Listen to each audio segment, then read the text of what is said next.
The Cuban-Canadian community of the Ottawa-Gatineau region gathered once again in front of the Canadian Parliament building to show their support to the protest that is scheduled to take place tomorrow in Cuba. A protest to demand democratic reforms to the political system in the Caribbean nation and the release of all political prisoners. Today's protest, once again, is joined by Pierre, a member of the Canadian Parliament from the Conservative Party, who has been supportive of the Cuban-Canadian community cause. Just quickly, just Pierre, since you've been supportive about the Canadian-Cuban cause, people are wondering if would it be a good strategy to encourage Canadians to stay in private homes as opposed to hotels when they travel to Cuba? Well, I think that whenever people go abroad, they have to think carefully about how their money is being used and whether it's supporting dictatorships and repression. That's something I keep in mind when I make my travel decisions and when I put my tourism dollars to use in other countries. You know, whenever you go anywhere, you should ask, what is your money going to be used for if you spend it there? And I think Canadians should think long and hard about that with respect to Cuba as well. Thank you, Pierre. Thank you, sir. Congratulations again for your baby boy. Thank you very much. Baby Cruz. Baby Cruz. Okay. Thank you, my friend. Gracias. Yeah. Okay. Quienes, as a Cuban, would you think that the Canadian government should encourage Canadian travelers, those Canadian tourists that play a big role in the economy of the Cuban government, as well as the source of income for private-owned small businesses? As these Canadian tourists, shall they stay in a private-owned casa particular, they call, to help inject that economy or that source of income that they have back in the island? Well, I'll be honest with you. In my humble opinion, there is no way that you will travel to Cuba and at the end of the day, you're not contributing to the regime. Why? Because even if as a Canadian you travel to Cuba and you stay in particular like Airbnbs and you go and you dine in private-owned restaurants, at the end of the day, those supplies that they need to get those businesses running, they have to go to the special store that the government has stocked, right? And then at the end, the money, the currency, is going to end up with the government. It's going to end up in the government's hand.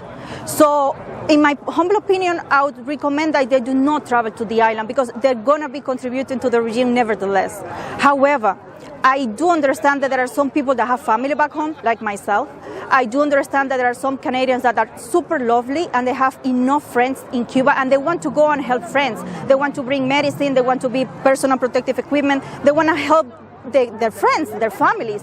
So if they really have to go, yes, then go to private-owned businesses. But there is no way, Danilo, because in Cuba there is not a supply industry where you can go to a particular grocery store and get what you need. You need to go to that particular store that you can only acquire food with special credit. It's like a debit card that we have to credit from outside of Cuba. Yeah, it's what they call, used to be convertible pesos. Now they got rid of that and then they have multiple currencies. So you can deposit from here with euros, you can deposit Canadian currency, and then people in Cuba can access the stores with those cards. But if you are a Cuban, that you live in Cuba, you own a private business, Airbnb, whether it be restaurants, but if you don't have someone from the outside crediting your card, you cannot go there and get what you need. So it's all done in the black market. It's because everyone has a different hustle where they can provide for the family, because with your salary you cannot live. Danilo, people are making average $5,000 salaries, and a pair of shoes is over 2,000 pesos. A washer machine, used washer machine, is 15,000 pesos. When people make 5,000 pesos per month, you could be a doctor, you can have many specialties, and you're still gonna make 5,000 per month, and you don't have personal protective equipment, and then you get sick as a doctor, you get sent home, and you get paid 40% of your salary, and they don't provide for them. So no matter what you do, you're gonna be encouraging the regime. What we need is a Canadian government that stands up with the Cuban people and admits that we have a dictatorship, that admits that we have a regime, that admits that we have political prisoners, and that admits that we don't have democracy. So all we're asking, release the political prisoners, and let's have free election. Let's have a pluripartidist election, like different party elections. And then we select the future of Cuba, because as it is right now, they don't let us. The question is, Eugenio, if the Canadian government encouraged the Canadian not to travel to Cuba whatsoever, who do you think that can be more affected with that decision, the actual Cuban government or the small business private-owned Casa Particular, the main source of income comes from tourism? Well, as I mentioned to you behind the cameras, it's a very complex question to answer in one straight line.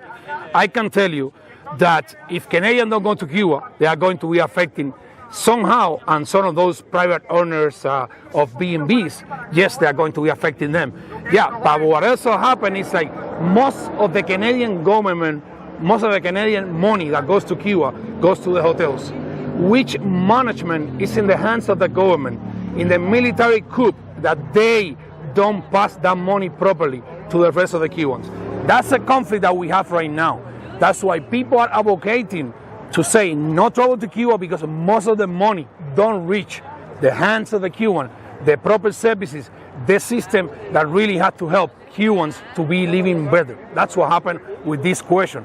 The government of Canada has to encourage and educate better Canadians for them to understand what's happening with the money when they go to a hotel. That's what happened in my country. Now tomorrow, what's going on tomorrow in Cuba? Tomorrow is supposed to be a big march of the people of Cuba walking on the street as they did it on the July 11. Tomorrow, the people of Cuba once again want to take to the street. They have the right to do that. And once again, the government is playing bad cards on everybody, sneaking people's house, putting people in jail, not allowing people to walk freely, and that is illegal. That is not nice, and we're fighting against that. We're going to be here defending Cuba until the end of the tyranny. Until the end of the tyranny, we're going to be here. Historically, the city of Miami and the south of Florida has been the Cuban diaspora and the echo of what is going on the Caribbean island. However, this echo now is heard in the city of Ottawa, other cities in Canada, and other cities around the world. And Danilo Velázquez in the city of Ottawa for Quienes, Somos News.